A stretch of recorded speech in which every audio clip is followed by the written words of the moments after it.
Liz Collin here. Thank you for joining us and welcome to Liz Collin Reports, a place where we are talking truth, tackling tough topics, and bringing to the table people that have been set aside or silenced for pushing back. Meaningful Minnesota conversations.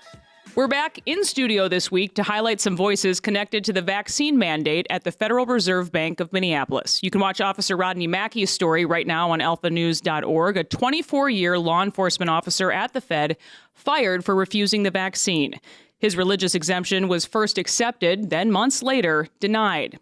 In studio with me today, we are bringing another former Federal Reserve Bank employee to the table, Ryan Witthoft. And on the phone, we have his attorney, senior trial counsel James Dickey with the Upper Midwest Law Center.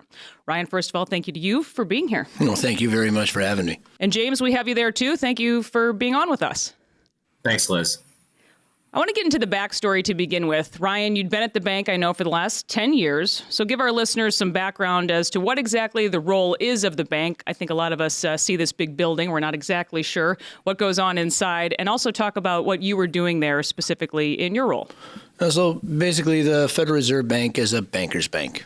It offers services to banks, and it takes care of their every need that they need, from accepting their money deposits to other financial things that banks need. They also run audits on banks, and that's pretty much the biggest thing for the Federal Reserve to do.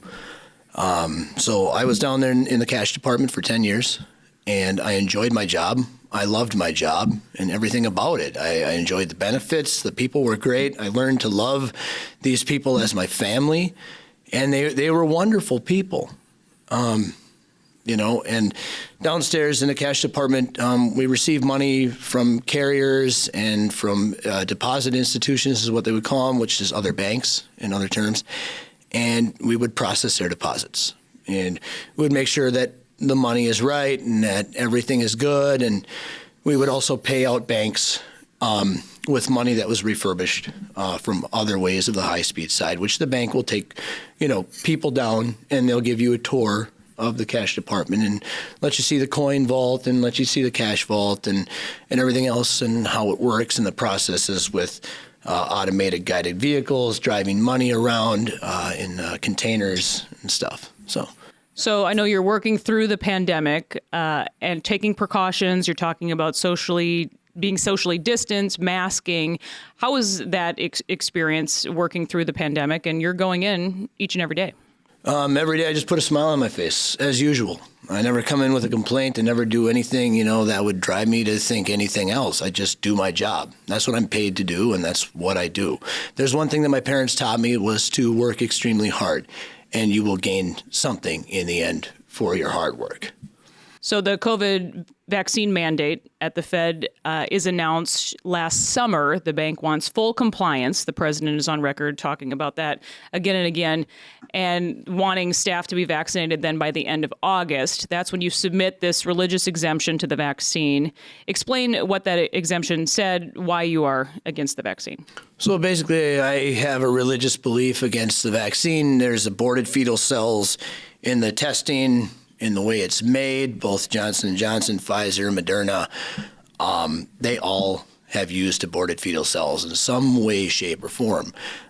Me being a Knight of Columbus, being a strong Catholic with the strong Catholic faith that I have, and I even know, that the Pope said it was okay and that, everything's all right and it's not a sin. I don't tend to think so. That's my personal belief. That's my personal thought, and it's one of those things that I can't do. And anything else that has aborted fetal line in it, I don't touch, I don't take. And you also explain in this exemption your daughter, who was recently diagnosed with epilepsy. And you also point out about the bank's diversity policy, respecting everyone's different backgrounds. And you're talking about how much you like that. Yeah, definitely, for sure. And also, the other thing is, too, with my daughter now, she is better. So that was one of the things that we had to deal with. Started at 8 months, her seizures did, and we took her into Children's. And the first thing the doctors at Children's said to us in St. Paul was, "What vaccines did she take? What happened here?" And we were like, "Wait, what?" Was like, "Whoa, slow down. What do you mean about vaccines and what did she take?" But for the record, my daughter she's at pretty much 100% now. So she hasn't had a seizure in a very long time now. But when that did happen, they diagnosed her with epilepsy. But we've taken her in for treatments on that and stuff like that. So, Ryan, they accept your religious exemption at that point. How are you feeling about your employment after that happened? I was feeling very confident. I'm like, great, this is a good place to work. These people respect my views, and I like that, and that's what that's what I was hopeful for.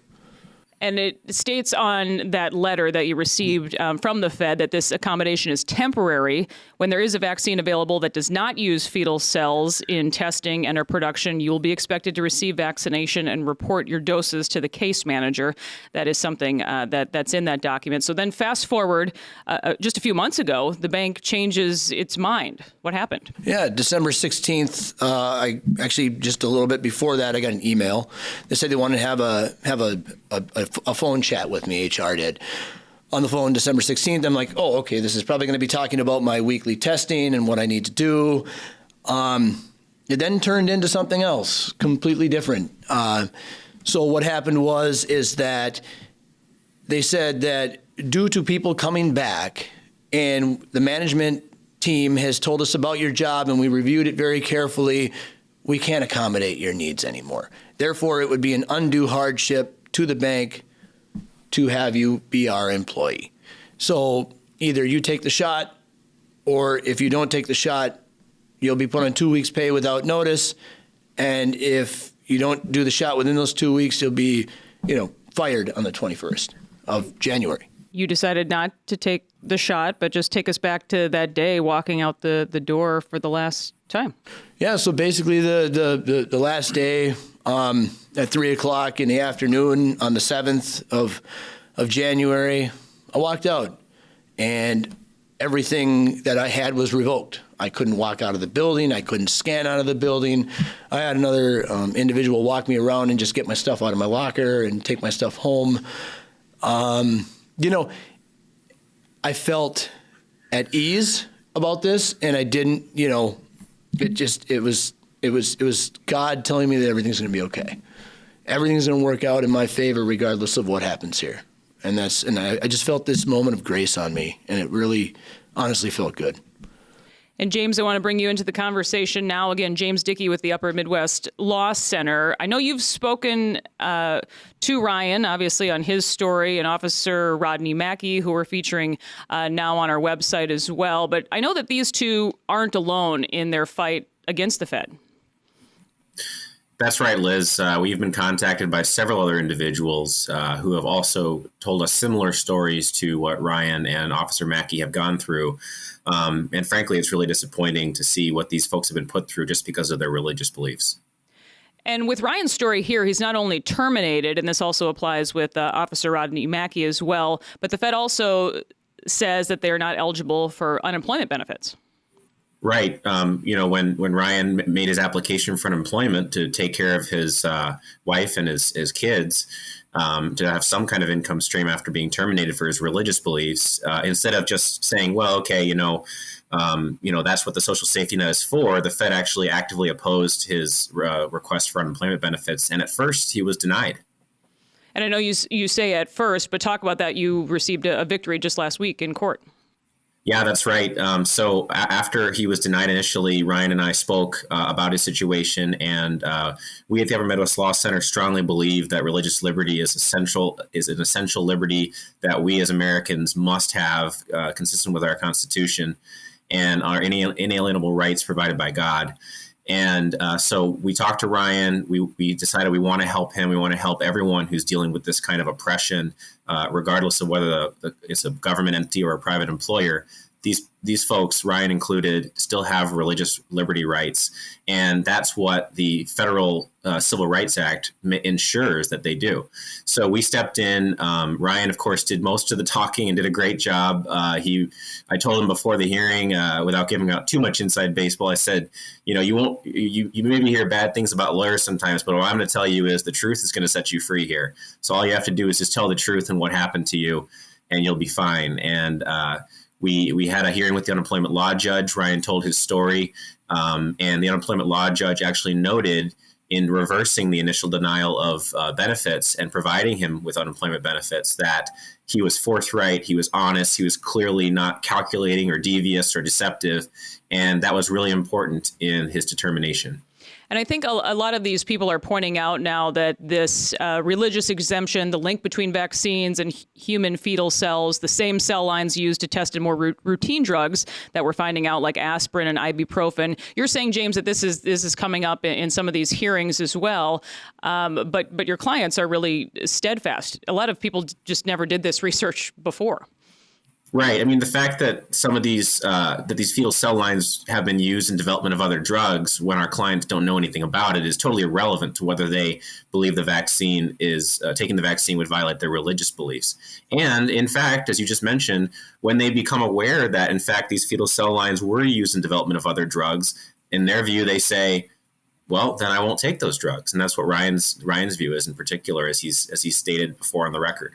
We did reach out for comment from the Federal Reserve Bank of Minneapolis, and I do want to read the statement they sent to us here at Alpha News, but it says, quote, "The bank is not able to comment on individual employment matters. Our priority is employee health and safety, and our COVID-19 vaccination policies and related procedures are designed to ensure a safe and healthy workplace for everyone.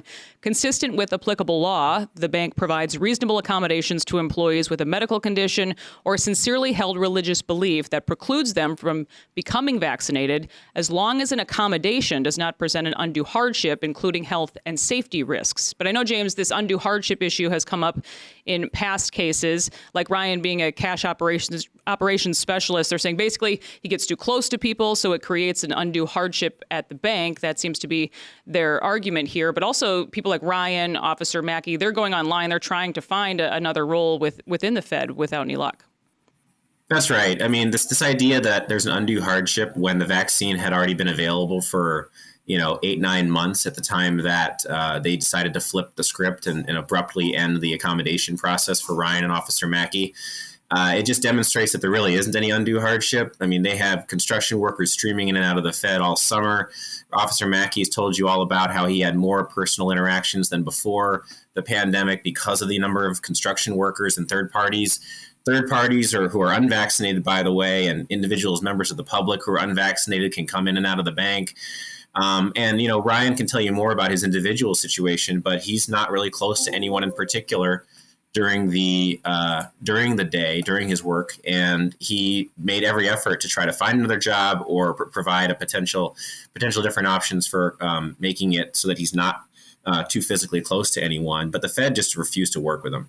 And on their career page, on the Fed's career page, it has their equal employment opportunity policy that the Fed is committed to equal employment without regard to race, color, religion, national origin, sex, age, marital status, disability, sexual orientation, gender identity, or genetic information. But pure and simple, James, you say that this comes down to discrimination. It is discrimination, period. This is what you call as late Justice Antonin Scalia used to call parchment rights. You read the Fed's statement to you. It's a bunch of legalese intended to paint a pretty picture. But what really matters is not what you say, not just your talk, but your walk. And the Fed's walk does not indicate to me that they really care so much about religious liberty and individual religious expression. And James, just explain that. What happens next here? I know that Ryan hasn't decided yet if he will file a charge of discrimination. Well, so at this point, really, Ryan, of course, is always in the driver's seat. We lawyers don't tell people what to do. We just try to help them achieve whatever goals they have that are related to their particular issues. And it'll be up to the Fed whether they want to appeal the unemployment law judge's decision. If they do, we're committed to being with Ryan all the way and taking his case all the way through the Court of Appeals and the Supreme Court if necessary. But we're not going to stop representing him and helping him out. And we think that the decision so far is the right decision by the unemployment law judge. And I know it's hard to pick up your crystal ball here, James, and talk about how these move through the court system. But how do you see this playing out down the road? Do you believe it's something employers are just going to continue to require moving forward? Do you mean in terms of the mandates or the vaccine mandates? The vaccine mandate itself. Yeah, I don't. it's hard to say. Yeah, the crystal ball is kind of cloudy. My view is that it's important to stand up against these mandates to the extent that they infringe on individual rights, because otherwise, then there's no deterrent to employers doing this. So, we see this as really important to help individuals and also let people know that we're there to help individuals at Upper Midwest Law Center who are faced with discrimination like this. And Ryan, I know good news for you. You're close to moving on and landing a new job. Yep. We just did. So, well, that's great. We're in good shape. Congratulations, James. Thank you for joining us. We appreciate it very much. Thank you for having me. Great to see you guys. And Ryan, thank you so much to you as well. All the best to you moving forward. Yeah, thank you guys very much.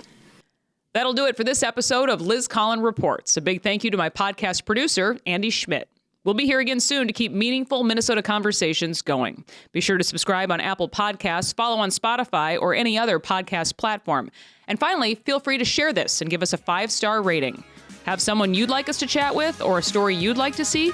Email tips@alphanews.org. Thanks again for tuning in. We'll see you next time.